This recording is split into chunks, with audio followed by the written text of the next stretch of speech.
자, 오늘은 표적 너머의 믿음이라는 제목으로 여러분들과 함께 은혜를 나누도록 하겠습니다. 우리 제목 한번 읽어보겠습니다. 시작.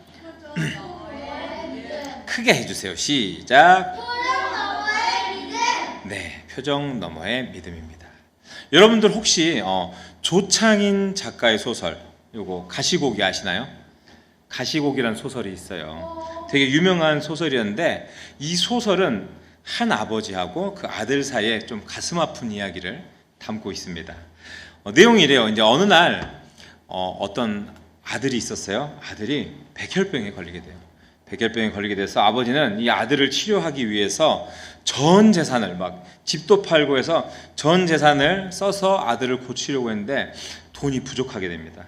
결국 아버지께서는 위험한 결정을 하는데요. 어떤 결정을 하느냐? 자신의 콩팥을, 그러니까 신장을 팔아서 그 아들의 치료비를 마련하라고 해요. 그러니까 장기를 파는 거죠. 몰래 불법입니다. 그렇게 되면 안 되는데 불법적인 일을 해서라도 아들을 살리려고 하죠. 그런데 어떤 일이 생기냐면은 검진을 하잖아요. 건강한지 안 한지. 건강 검진을 하는 도중에 이 아버지가 자신이 암에 걸렸다는 것을 알게 돼요. 그래서 아버지는 이 간암 말기 판정을 받고 절망하게 돼요. 왜냐하면은 몸에 암이 퍼져 있으니까 신장을 팔 수가 없어요. 그래서 어떻게 해야 되나 고민하다가 어차피 내가 뭐 죽을 몸인데 암이 전이 돼서 못 쓰는 콩팥 대신 이 눈에 있는 각막도 이식을 하거든요. 안 보이는 사람들한테 이 각막이라도 팔아서 수술비를 마련하자. 그렇게 해서 수술비를 마련하게 돼요. 그리고 그 수술비로 아들의 골수 이식 수술을 시키고 본인은 이제 결국 세상을 떠나게 된다는 그런 얘기입니다. 이 소설에서 아버지는 어떠냐면요, 과거에 상처가 참 많아요. 그리고 또 아들에게 자기가 그렇게 각막을 팔아서 너를 살렸다라는 말도 하지 않아요. 신분도 숨긴 채 오직 아들을 살리기 위해서 어때요? 피를 나누고 생명을 나누고 마지막에는 조용히 죽음을 선택한다라는 이야기죠. 이 소설의 제목인 가시고기는 실제 물고기 이름에서 따온 제목입니다. 실제로 가시고기가 어떠냐면요, 이 가시고기 수컷이 알을 부화시키는 동안 그 자리에서 이제 적들이 오지 않게 그 자리를 뜨지도 않고 먹지도 않고 자식을 지키다가 결국 그 알이 부화하고 나면은 자신은 굶어 죽게 되는 그런 게 이 가시고기의 모습인데, 놀랍게도 소설 속에서 보여준 이 아버지의 사랑이 가시고기보다 어쩌면 더 뜨겁고 더 깊게 느껴진다라고 할 수가 있어요. 그래서 우리가 말보다 행동으로 또 계산보다 희생으로 아버지는 아들을 살리기 위해서 어때요? 생명을 내어 던졌죠. 우리가 그 모습을 보면서 한 가지 중요한 진실을 마주하게 되는데, 그것은 사랑은 믿음이 없이는 결코 끝까지 갈 수 없다는 그런 사실입니다. 아버지는 아들을 살릴 수 있다는 그 희망 하나, 그 믿음 하나로 어때요? 그 모든 것들을 다 견뎠어요. 그리고 사랑에서 비롯된 그 믿음은 결국 죽음을 이기고 생명을 전달하게 됐습니다. 우리 오늘 말씀 봤죠? 오늘 말씀 읽었는데 어떤 말씀이 나와요? 어떤 말씀이 나오냐면 자식을 향한 절절한 아버지의 사랑이 나옵니다. 그렇죠? 아까 말씀 읽을 때 내 아들 고쳐주세요 하고 나왔잖아요. 왕의 신하였던 한 아버지가 아픈 아들을 위해서 예수님을 막 찾아와요. 어떻게 보면은 되게 높은 관직에 있는 그런 신하인데 자기 체면도 신분도 그런 거 다 내려놓고 내 아들만 살릴 수 있다면, 그런 마음으로 예수님이 어쩌면 네 아들을 살릴 수도 있을 거야 라는 소문을 듣고 막 쫓아와 믿음으로 예수님께 구합니다. 그리고 그 믿음이 어때요? 예수님의 능력을 경험하게 되는 거죠. 그러니까 사랑에서 시작된 믿음이 생명을 살리는 기적을 이루어냈다라는 것입니다. 오늘 우리는 이 아버지의 이야기 속에서 믿음이 어떻게 시작되고 또 어떻게 그 믿음이 성장해 나가고 어떻게 생명을 살리는 능력으로 이어지는지를 함께 나누려고 하거든요. 나는 누구를 위해 믿고 있지? 나의 믿음은 진정으로 그 사랑 위에 세워져 있는가? 오늘 본문에 정말 절박했던 이 아버지의 그 믿음의 여정을 우리가 함께 따라가 보면서 기적의 사건을 넘어서 하나님께서 우리에게 어떻게 믿음을 일으키시고 또 그 믿음을 자라게 하시는지 각각의 단계를 우리가 한번 살펴보면서 우리의 삶 저속 안에 있는 그 안에 자리한 믿음의 자리를 돌아보는 귀한 은혜의 시간을 가져보도록 하겠습니다. 아멘. 네, 아멘입니다. 네, 첫 번째로 은혜의 시작은 예수님을 붙드는 믿음에서 비롯됩니다. 우리 한번 읽어보겠습니다. 시작. 은혜의 시작은 예수님을 붙드는 믿음에서 비롯됩니다. 네, 오늘 말씀 43절부터 48절을 쉬운 성경으로 한번 읽어볼게요. 쉬운 성경을 한번 읽어보겠습니다. 같이 읽어보겠습니다. 시작. 예수님께서는 그곳을 떠나 갈릴리로 가셨습니다. 전에 예수님께서는 예언자가 자기 고향에서는 존경을 받지 못한다고 직접 말씀하신 적이 있습니다. 예수님께서 갈릴리에 도착했을 때 사람들은 예수님을 환영했습니다. 왜 환영했다고 그러면 잘 보세요. 그 사람들은 유월절에 예루살렘에서 예수님께서 하신 모든 일들을 보았으며 또한 자신들도 그 유월절에 그곳에 있었기 때문입니다. 그러니까 예루살렘에 같이 있으면서 예수님이 능력을 발휘한 것을 보았다라는 이야기죠. 예수님께서는 갈릴리 가나를 또 방문하셨습니다. 같이 읽어보겠습니다. 이곳은 예수님께서 물로 넘겨줘야 되죠. 이곳은 예수님께서 물로 포도주를 만드셨던 곳입니다. 그죠? 기억나시죠? 읽어주세요. 시작. 왕의 신하 한 사람이 살고 있었습니다. 가버나움에 있었습니다.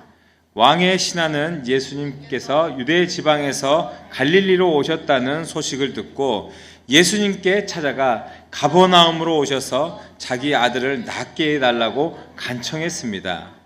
그 신하의 아들은 거의 죽기 직전에 있었습니다. 예수님께서 왕의 신하에게 말씀하셨습니다. 너희는 표적과 기이한 것들을 보지 않으면 전혀 믿으려 하지 않는다. 네. 자, 46절 보이시죠?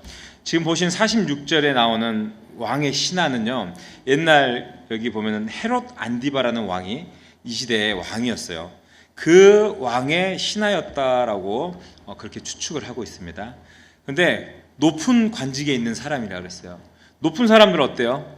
대체로 일반 그 당시에는 그저 평민들이 그런 높은 신하들한테 절을 하고 그 사람들을 섬기는 그런 위치에 있었잖아요. 근데 그런 사람이 얼마나 절박했으면은 아들이 아프다 그러니까 곧 죽게 생겼다니까 병도 없고 치료제도 없는데 예수님이 어쩌면 살릴 수도 있어 라고 하니까 아들을 고치기 위해서 예수님께 나와서 예수님 제 아들이 병들어 죽게 생겼습니다. 제발 부탁이니까 저희 집으로 오셔서 좀 고쳐주십시오. 이렇게 간절히 이야기하고 있어요. 여러분들이 부모라고 생각하면요, 아마 다 마찬가지예요. 저희도 마찬가지인데 자녀가 아픈데 내 자녀를 고쳐줄 수 있는 의사가 뭐 이곳 아산 천안에 있는 것이 아니라 미국에 있다, 일본에 있다. 그럼 어떻게 했어요? 쫓아가지 않겠어요?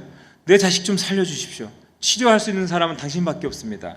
그런 마음으로 쫓아갔을 거예요. 뭐 정말 쫓아가서 바짓가랭이라도 붙들고 내 아들 좀 살려주세요. 이게 부모의 마음입니다. 그런데 여러분, 그런 아버지의 부탁에 예수님의 첫 반응은 너무나 예상 밖이에요. 왜냐하면요, 48절을 한번 볼까요? 48절. 자, 48절 보면은 뭐래요? 너희는 표적과 기사를 보지 못하면 도무지 믿지 네. 너희는 표적과 기사를 보지 못하면 도무지 믿지 아니하리라라고 말씀하고 계세요. 여러분, 우리가 이렇게 단순하게 말씀만 보면은 예수님께서 이 신하한테 좀 호통치는 것 같지 않아요? 야, 너희는 표적과 기사를 보지 못하면 그거 믿지 못하는 거야. 이렇게 약간 맥락 없이 예수님이 계속 그 성경에서 이야기하시는 것 같아요, 그죠? 근데 믿음 없다고 호통치신다고 생각할 수 있는데 그게 아니라는 이야기예요. 예수님의 대답은 그런 의미가 아니라 이 말에 좀 깊은 의미가 있는데 어떤 의미냐면요, 예수님께서 대부분의 갈릴리 사람들에 대해서 판단하고 말씀하신 거예요. 그러니까 어떻게 말씀하신 거냐면은 옛날에 이 갈릴리 사람들이 예수님을 뭐라고 생각했냐면은 기적을 베푸는 사람, 정말 위대한 선지자, 그런 의미로 환영했지 예수님을 구세주, 나의 구원자, 메시아라고 그렇게 생각하지 않았던 거예요. 그러니까 하나님의 아들로 믿지 않았고 정말 뛰어난 선지자고 또 병을 고칠 수 있는 능력이 있는 기적을 베푸는 사람 정도로 이해를 했다라는 거죠. 근데 여러분, 이거는 오늘날 우리에게도 좀 경고가 되는 상황이라고 할 수가 있습니다. 이게 무슨 말이냐면요, 우리가 열심히 예수님 믿고 신앙생활을 합니다. 그런데 예수님 믿는 이유가 단지 어때요? 우리가 와서 예수님, 내 문제를 좀 해결해 주세요. 정말 내 어려움 좀 해결해 주세요. 그래서 예수님을 그냥 해결사처럼 이해하는 그런 믿음을 갖고 있지는 않은지 우리가 좀 생각해 봐야 한다는 거죠. 지극히 어쩌면 어때요? 기복신앙적인 믿음을 가지고 있다면 우리의 믿음은 언제든지 어때요? 흔들릴 수가 있는 거예요. 왜냐하면 내 삶에 어느 날 기적을 베풀어 주시듯이 하나님께서 많은 은혜를 주셨지만 어느 날 어때요? 하나님께서 응답하시지 않아요. 그럼 어떻습니까? 우리의 믿음이 하나님이 안 계시는구나, 하나님 나를 지키지 않는구나 라고 믿음이 흔들린다는 거죠. 그런데 여러분, 믿음이 뭐예요? 믿음은 우리에게 보여지고 비춰지는 표적, 즉 증거가 있어야만 보고 믿는 것이 믿음일까요? 믿음이에요, 하준이? 아니에요.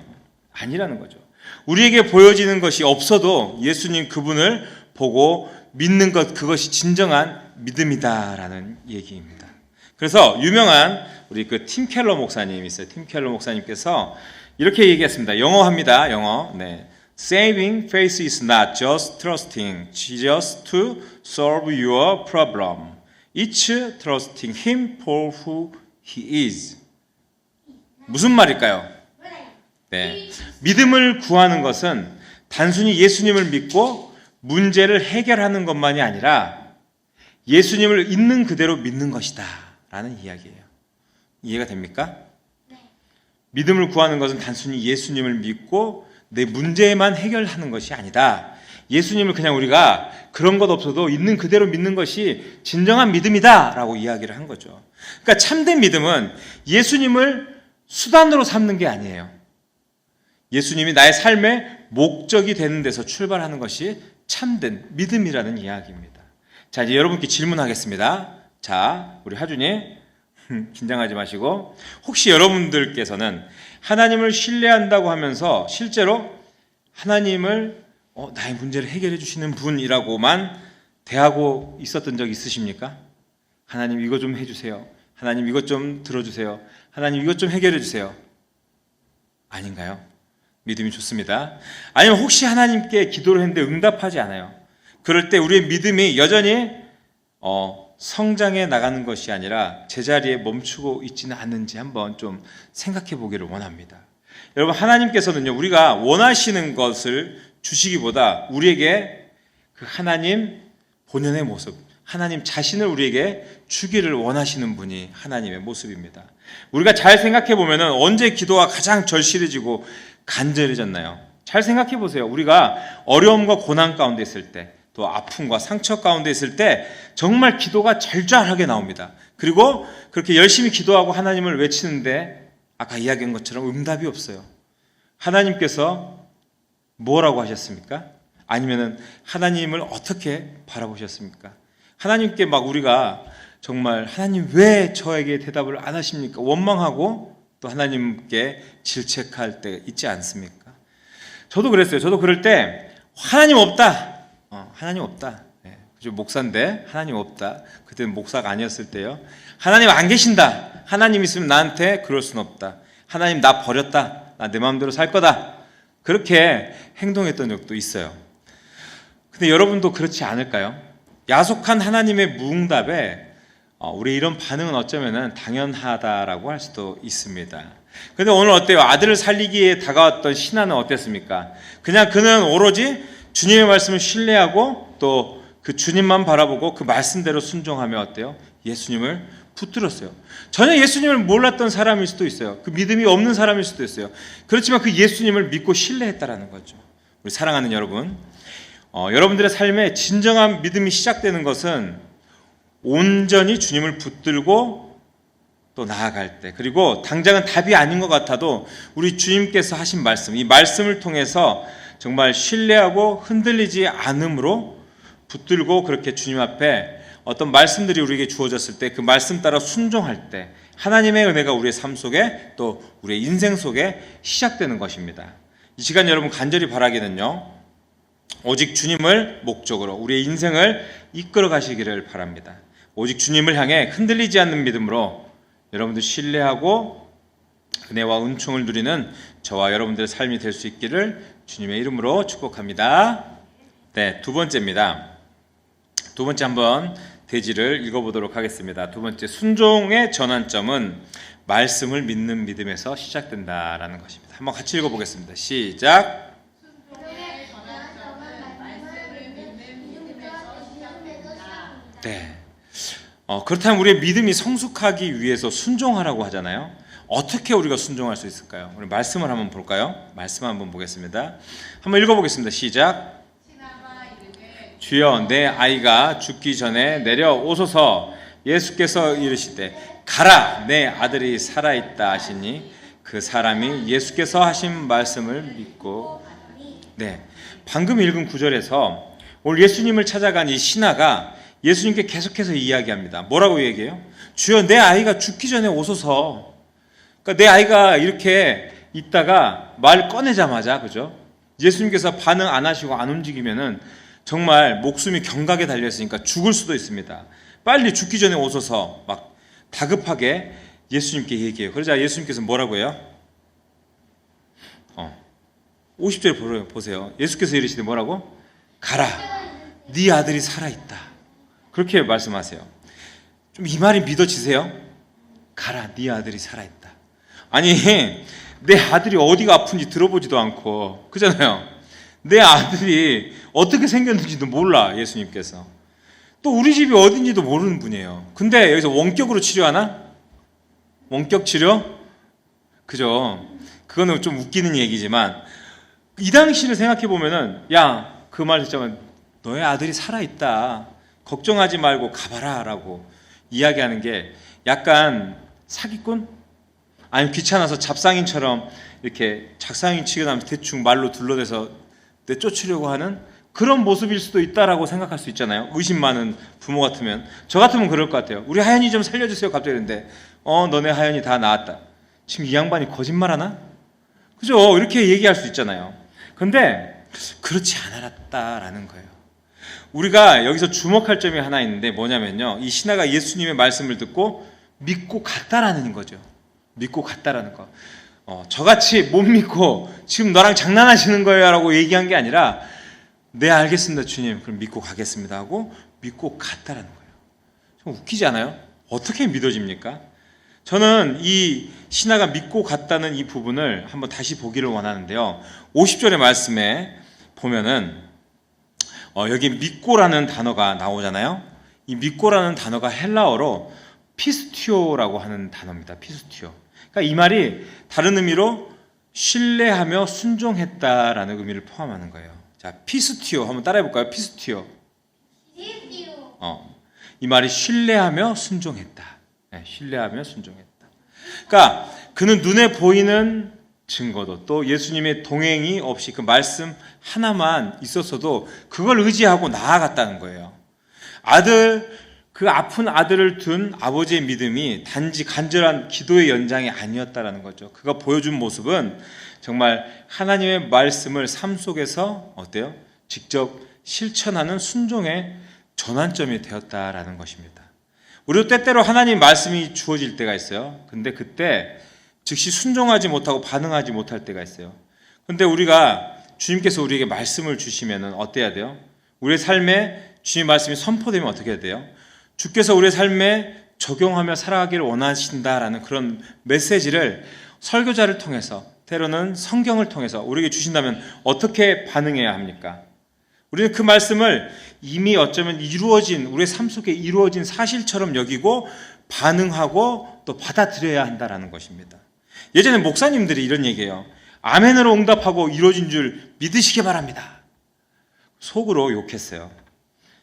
믿음 좋은 성도님들은 감사헌금도, 네, 하나님 먼저 이루어진 줄 믿으시 감사헌금도 내고요. 네, 그 반응에 응답하고 다 이루어졌다라고 막 다니시는 분들, 정신이 어떻게 됐나? 믿음이 좋다라고 생각하는 게 아니라 정말 오바다. 저건 정말 잘못된 믿음이다라고 생각했던 적이 있어요. 근데 아니었어요. 지금 와서 돌이켜보면은 오히려 그분들이 맞았다라는 거죠. 여러분, 말씀은 사건보다 우선됩니다. 말씀이 사건보다 우선된다라는 거예요. 믿으십니까? 안 믿어질 거예요. 그래도 믿으시기 바랍니다. 아멘. 네, 여러분, 말씀은 창세전부터 우리와 늘 함께 있었습니다. 주님께서 말씀으로 어때요? 세상을 창조하시고 그 말씀을 통해서 오늘도 역사한다라는 거예요. 그렇기 때문에 우리가 믿어야 하는 것은 기적은 말씀 위에 세워지고 또 말씀을 붙든 사람만이 기적의 증인이 된다라는 사실입니다. 저는 이 시간 이렇게 그 말씀을 통해서 정말 고백하고 싶습니다. 믿음으로 정말 주님을 순종하는 마음으로 이 드림교회를 세우셨으니 주님께서 이 드림교회 예배당을 또 많은 예배할 수 있는 예배자들로 가득 채우실 것이다 라고 믿습니다. 아멘? 네, 믿습니다. 이 시간 간절히 바라는 것은 지금도 주어진 하나님의 말씀, 그 말씀이 무엇인지 여러분들 늘 여러분 삶 가운데 어떤 말씀을 주셨는가 민감하게 반응하고 또 그 말씀에 순종하면서 그 말씀을 따르기 위해서 어때요? 힘들지만 늘 애쓰는 믿음의 모든 우리 드림교회 성도들이 될 수 있기를 주님의 이름으로 축복합니다. 네, 아멘. 세 번째입니다. 자, 세 번째.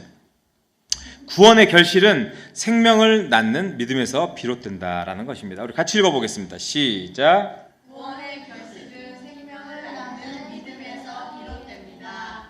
네, 우리 말씀 보겠습니다. 우리 하윤이 크게 읽으세요. 자, 말씀 보겠습니다. 요한복음 4장 51절에서 54절의 말씀입니다. 우리 같이 한번 읽어보겠습니다. 시작. 그 사람은 지금 가는 도중에 자기의 하인들을 만나 자기 아들이 살아났다는 소식을 들었습니다. 왕의 신하가 자기 아들이 낳게 될 때를 묻자 하인들은 어제 1시 무렵부터 열이 떨어졌습니다 라고 대답했습니다.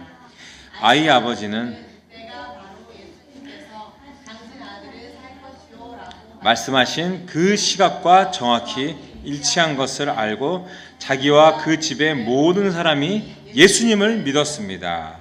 이것은 예수님께서 행하신 두 번째 표적이었습니다. 아멘. 네, 아멘. 이야기가 이해되시죠? 네. 왕의 신하, 그러니까 이 아픈 아이의 아버지가 집으로 돌아가는 길에 막 얼른 서둘러 갔을 거 아니에요. 예수님께서 가봐라 그러니까 가는데 어때요? 종을 만나게 돼요. 종도 아마 이 왕의 신하를 찾아서 아마 왔을 거예요. 왜냐하면은 아들이 낳게 되는 것을 발견하고 그 소식을 빨리 전해야 되니까 막 찾아갔을 거 아니에요. 아마 그 중간에서 만났던 것 같아요. 그 사이에 종들이 달려와서 주인인 신하에게 이렇게 얘기해요. 주인님, 어디 갔다 오셨어요? 지금 주인님 아들의 열이 떨어졌어요. 아마 이렇게 얘기했을 거예요. 얼마나 기쁜 소식이에요, 그죠? 직접 모든 상황을 보지 못했던 이 아버지, 이 신하가 너무 궁금하지 않겠습니까? 그래? 진짜야? 다 나은 거야? 열이 떨어진 거야? 그래, 언제부터 열 떨어졌니? 아마 이렇게 물어봤을 것 같아요. 왜냐하면 그 예수님이 하신 게 우연의 일치인가? 뻥이 아닌가? 약간 그런 것도 궁금하죠. 예수님 때문에 과연 나았는가 우리 아들이? 그래, 언제 몇 시부터 열이 떨어졌는데? 아마 예수님이 말씀하신 그 시간과 일치한지 너무너무 궁금했을 거예요. 그런데 언제인지 시간을 확인하니까 정말 정확하게 예수님께서 내 아들이 살아있다라고 하신 그 시간임을 확인하게 된 거예요. 여러분, 그러면서 53절에 이렇게 기록을 합니다. 53절에 한번 보실래요? 시작.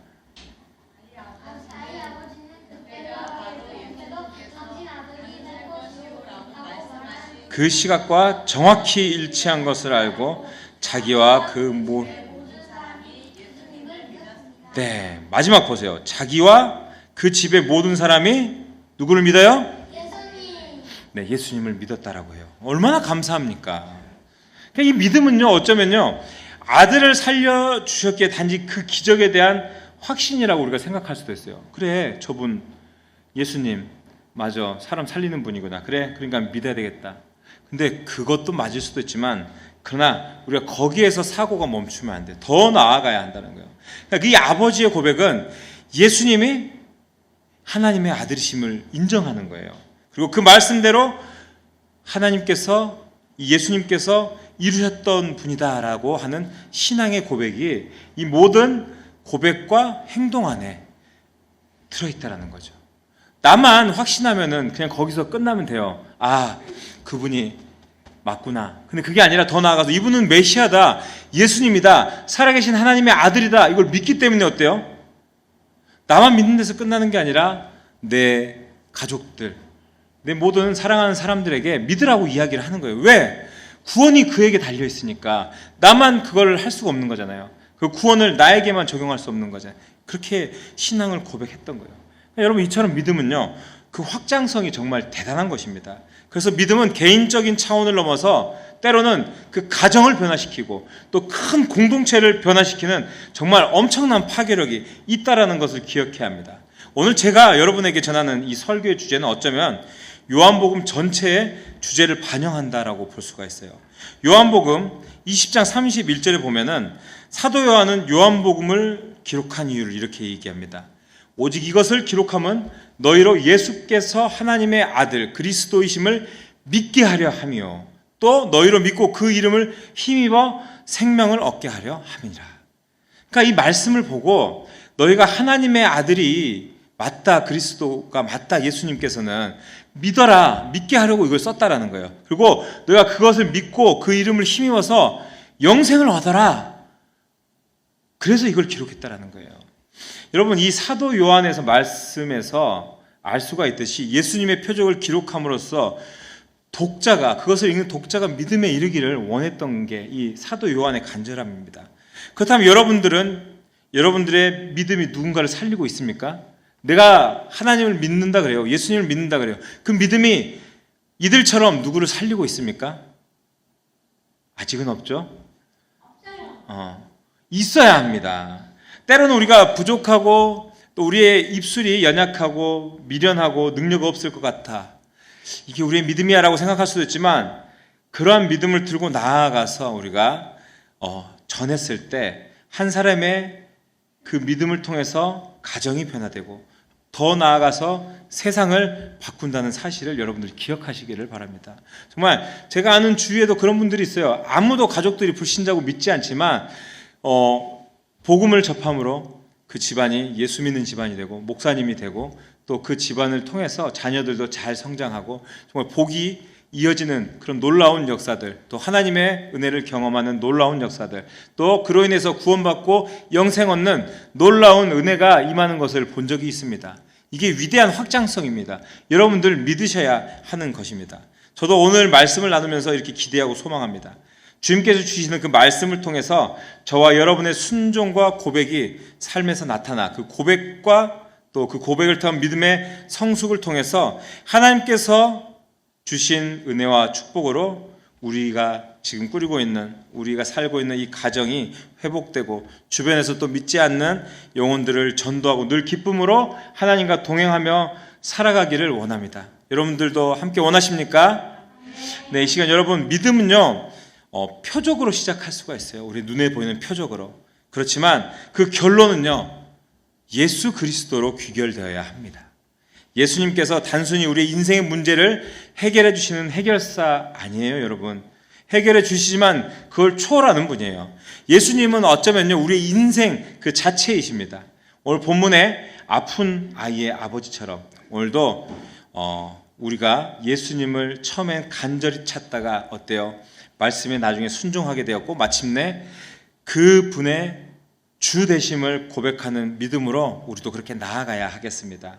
그렇기 때문에 오늘 말씀에 비춰 저와 여러분의 믿음이 지금 어디에 머물러 있는지 좀 돌아보셨으면 좋겠습니다. 이 시간 간절히 바라기는 우리의 주변만 살피고 상황만 바라보며 믿음을 유지하는 인생이 아니라 저 멀리 표적 너머에 계시는 그 살아계신 예수 그리스도를 바라보면서 늘 그분의 말씀 앞에 서기를 애쓰면서 우리의 삶 속에서 살아있는 믿음의 기적이 시작될 수 있기를 주님의 이름으로 축복합니다.